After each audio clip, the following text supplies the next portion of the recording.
Алматы облысы, Көксу ауданы, Ақшытоған ауылында мектеп жанындағы шағын орталығы бар.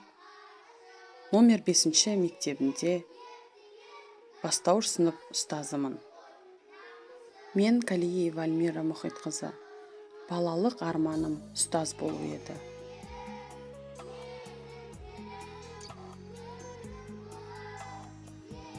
Балалар, жемқорлық дегенді қалай түсінеміз? Айтқан? Ақиқат? Ақша алу. Сайфулла? Ақша беру. Сабаққа қарсы келу. Еңбек етсін. Жарайсың. Адам еңбек келесі видеода көрсетіледі. 2015-2025 жылдарға арналған сыбайлас жемқорлыққа қарсы стратегиясын басшылыққа ала отырып, парасатты отбасы құндылықтарын насихаттау, озат ойлы, парасатты, қайырымды оқушыларды тәрбиелеймін.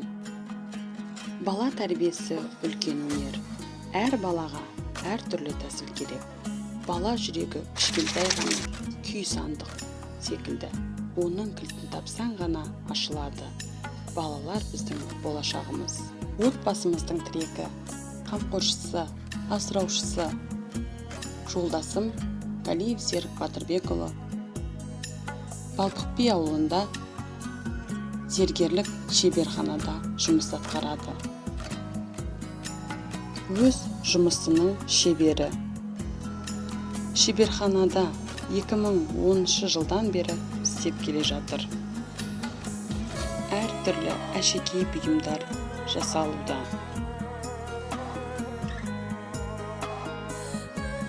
Менің кіп-кішкентай тәп-тәтті қызым бар. Қызым Қадырғали Қасымұлы Жалайыри атындағы 7 сынып оқушысы. Қызымның есімі Қарлығаш. Қызымыз жан-жақты, дарынды бала. Әкеден балаға демекші, қызымыз әке жолымен келе жатыр.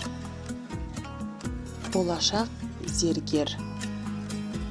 Жеке адамның бойындағы ар-ұятын, адамгершілік қасиетін оятып, тұлға қылдырып тәрбиелейтін тәрбие ошағы отбасы.